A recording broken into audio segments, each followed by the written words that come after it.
within the ranks of the general authorities of the church. Como um apóstolo da igreja, There is no man more beloved. não há nenhum homem mais amado que Joseph B. Wortley. Praise him for living the sermons Nós that he preaches. adoramos ver as mensagens que ele nos ensina. When Adam and Eve Quando Adão e Eva stepped into mortality, voluntariamente entraram na mortalidade, this celestial world sabiam que este mundo celestial teria espinhos, cardos e dificuldades de todo tipo. perhaps their most challenging Talvez o mais difícil de compreender, no entanto, hardship, não fossem as dificuldades e o perigo que correriam, but the fact that they would now be mas o fato de que estariam doravante distantes de Deus, separados daquele com quem haviam caminhado e conversado, given them face to daquele que os aconselhara face a face. this conscious choice. Depois da escolha consciente, como diz o relato da criação, They saw him not, eles não o viram, shut out from his porque estavam excluídos de sua presença. all else that Em meio a tudo que deve tê-los preocupado, sem dúvida, essa deve ter sido a maior preocupação. God knew the challenges they Porém, Deus sabia dos desafios que enfrentariam e certamente sabiam da solidão e das dificuldades porque às vezes passariam. Por isso, ele sempre guardava sua crescente família mortal, ouvia suas orações sempre e lhes enviava profetas e mais tarde apóstolos para ensinar, aconselhar e guiar. but in times of special need, Em épocas de maior necessidade, ele enviava também anjos, messengers mensageiros divinos para abençoar seus filhos e lhes reassegurar que o céu estava sempre perto e que sua ajuda estaria sempre próxima. shortly after De fato, pouco depois de Adão e Eva se encontrarem sozinhos no mundo solitário e triste, um anjo lhes apareceu e ensinou-lhes o significado do sacrifício atoning role e do papel expiatório do Redentor prometido que deveria vir. the time for this Savior Quando se aproximava esse advento do Salvador, um anjo foi enviado para anunciar a Maria que ela deveria ser a mãe do Filho de Deus. host of angels Depois, uma hoste de anjos foi enviada para cantar na noite em que o menino Jesus nasceu. thereafter Pouco depois disso, um anjo anunciaria a José newborn baby was que o recém-nascido corria perigo little family e que sua pequena família deveria fugir para o Egito. when it was safe to return. Quando se tornou segura a volta, um anjo levou a informação à família The three returned e os três voltaram à terra de sua herança. from the beginning down Desde o princípio e no decorrer das dispensações, Deus tem usado anjos como emissários in conveying love para transmitir amor e interesse por seus filhos. Nosso tempo não permite nem mesmo um exame superficial das Escrituras ou da nossa própria história dos últimos dias, ambas repletas de relatos de anjos ministrando na terra it is rich doctrine. e tão ricas em doutrina e história. Such beings Em geral, tais seres não são vistos, às vezes são. seen or unseen. Porém, visíveis ou não, eles estão sempre próximos. Sometimes their assignments are very Por vezes, seu papel é de enorme importância e tem significado para o mundo como um todo. De vez em quando, as mensagens são mais pessoais. Ocasionalmente, o objetivo angélico é alertar, often mas comumente, no entanto, é de consolar, prover algum tipo de atenção misericordiosa, orientação em épocas difíceis. Lehi's dream, Quando Leí, em seu sonho, encontrou em um lugar tenebroso, dark and dreary um way, deserto escuro e triste, como descreveu, by an angel. um anjo o visitou, um homem vestido com um manto branco. Ele me falou, disse Leí, Bade me follow him. e ordenou-me que o seguisse. Did follow him. Leí o seguiu para um lugar seguro e, por fim, Of salvation. pelo caminho da salvação. In the course of life, Em nossa vida, todos nós passamos às vezes por lugares escuros e tristes, circumstances circunstâncias que causam tristeza, medo ou desânimo. present day, Nossa própria época está repleta de consternações globais relativas a crises financeiras, problemas de energia, ataques terroristas e calamidades naturais.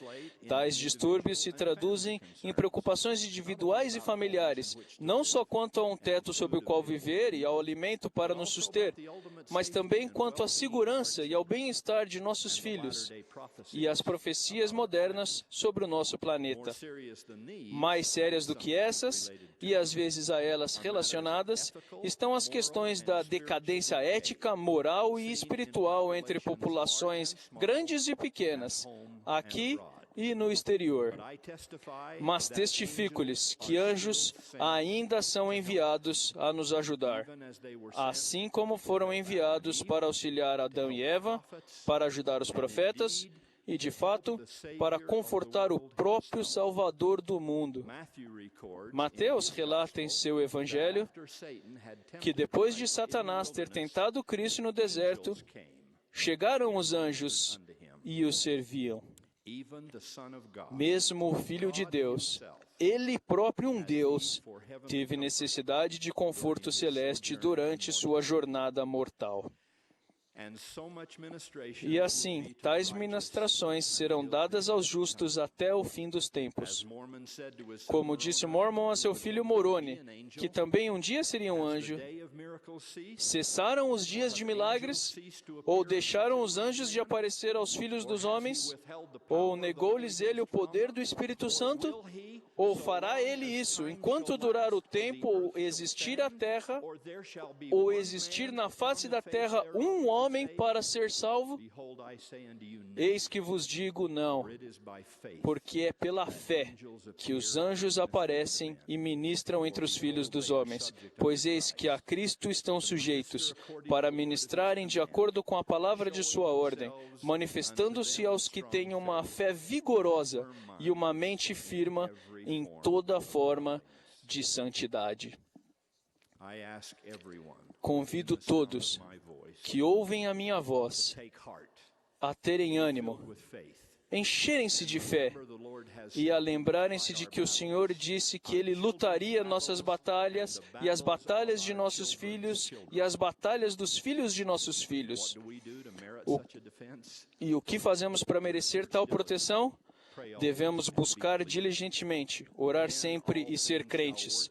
Então todas as coisas contribuirão para o nosso bem se andarmos retamente e nos lembrarmos do convênio que fizemos. Os últimos dias não são uma época de medo e pavor. Eles são uma época para sermos crentes e nos lembrarmos de nossos convênios. Falei até aqui da ajuda divina, de anjos enviados para nos abençoar em épocas de necessidade. Mas quando falamos daqueles que são instrumentos na mão de Deus, nos lembramos de que nem todos os anjos vêm do outro lado do véu. Alguns deles caminham conosco e falam conosco, aqui, agora, todos os dias. Alguns deles moram em nossa própria vizinhança. Alguns deles nos trouxeram ao mundo. E no meu caso, um deles concordou em casar-se comigo. De fato, o céu não pode parecer mais próximo do que quando vemos o amor de Deus manifestado na bondade e na devoção de pessoas tão boas e tão puras, que anjos é o único título que nos vem à mente. Nesse espírito, gostaria de contar-lhe um relato de um colega de meu amigo BYU, Clint Barris.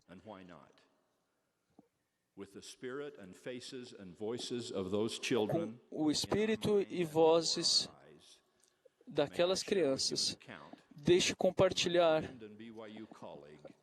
uma experiência de um colega meu da BYU, Clint D. Barris. Faço com a devida permissão de sua esposa, Marilyn, e de sua família. Falando de sua infância, passada em uma grande fazenda de Idaho, o irmão Barris contou que sua responsabilidade noturna era de reunir as vacas para a ordenha. Como as vacas pastavam em um local que margeava o perigoso rio Teton, a regra estrita da família Barris era de que, durante as enchentes da primavera, os filhos nunca deveriam ir atrás das vacas que tentassem atravessar o rio.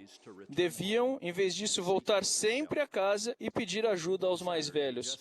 Certo sábado, logo depois de seu 7º aniversário, os pais do irmão Barris prometeram à família que iriam ao cinema se as tarefas fossem terminadas a tempo. Mas quando o pequeno Clint chegou ao pasto, as vacas que ele procurava tinham atravessado o rio, mesmo com as águas em seu volume mais alto.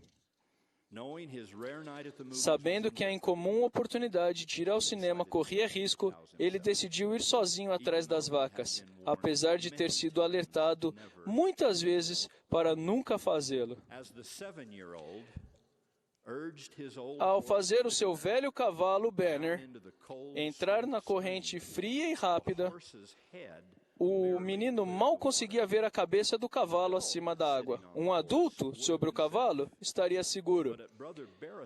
Mas por ser tão pequeno, a corrente cobria o irmão Barris completamente, exceto quando o cavalo, aos saltos, se lançava à frente, fazendo a cabeça de Clem sair da água só o suficiente para respirar.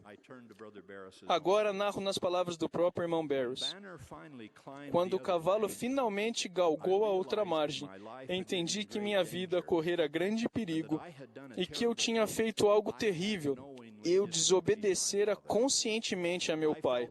Senti que só poderia me redimir se trouxesse as vacas em segurança de volta. Talvez assim meu pai me perdoasse. Mas já estava ficando escuro e eu não tinha certeza de onde estava. O desespero tomou conta de mim. Eu estava molhado, com frio, perdido e apavorado. Desci do cavalo, caí ao chão e comecei a chorar. Entre os fortes soluços, tentei fazer uma oração, repetindo várias vezes ao Pai Celestial: sinto muito, perdoe-me. Sinto muito, perdoe-me. Orei por muito tempo. Quando finalmente ergui a cabeça, vi, entre lágrimas, um ser vestido de branco vindo em minha direção.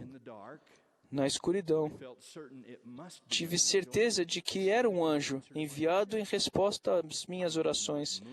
Não mexi um dedo, nem fiz nenhum ruído enquanto ele se aproximava. Tão assombrado estava eu com a visão. O Senhor realmente enviaria um anjo a mim, que tinha sido tão desobediente? Então uma voz familiar disse: Filho, estava procurando você. Na escuridão, reconheci a voz de meu pai e corri para os seus braços estendidos. Ele me abraçou apertado e disse amorosamente: fiquei preocupado. Que bom que o encontrei. Tentei dizer-lhe o quanto sentia, mas só palavras desconexas saíram dos meus lábios trêmulos. Obrigado. Escuridão. Medo. Rio. Sozinho. Mais tarde fiquei sabendo que, quando eu não tinha voltado, meu pai saíra à minha procura. Quando viu que nem eu, nem as vacas podiam ser encontradas, ele soube que eu tinha atravessado o rio e que corria perigo. Devido à escuridão e à escassez de tempo,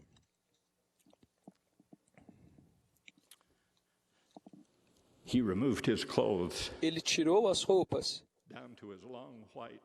e ficou só com as cerolas térmicas brancas. Amarrou os sapatos no seu pescoço e atravessou a nado o traiçoeiro rio para resgatar o filho que se perdera. Meus amados irmãos e irmãs, testifico-lhes que anjos, tanto celestiais quanto os mortais, existem. Ao dizer isso, estou testificando que Deus nunca deixa-nos sós ou desamparados nos desafios que enfrentamos. Nem deixará de fazer Ele isso enquanto durar o tempo, ou existir a terra, ou existir na face da terra um homem para ser salvo. Às vezes, global ou pessoalmente, podemos sentir-nos distantes de Deus, afastados do céu, perdidos e sós em lugares escuros e tristes. Muitas vezes esta situação pode ser causada por nós mesmos, mas mesmo assim, o Pai de todos nós está vigilante e pronto para ajudar. E sempre há aqueles anjos que vêm e ficam ao redor, visíveis ou não, conhecidos ou anônimos, mortais ou imortais. Que possamos todos ser gratos pela promessa do Senhor e crer mais prontamente nela. Uma das escrituras prediletas de Presidente Monson: irei adiante de vós, estarei à vossa direita e à vossa esquerda, e meu espírito estará em vosso coração, e meus anjos ao vosso redor, para vos suster. Nesse processo de orar, que os anjos nos sustenham, que todos procuremos ser um pouco mais angelicais, com uma palavra amável, um braço forte, uma declaração de fé e o convênio que fizemos anteriormente. Quem sabe, então, possamos nós ser os emissários de Deus para alguém que está, talvez uma criança da primária, que esteja chorando, escuridão, medo, rio, sozinho. Isso eu rogo, em nome sagrado de Jesus Cristo. Amém.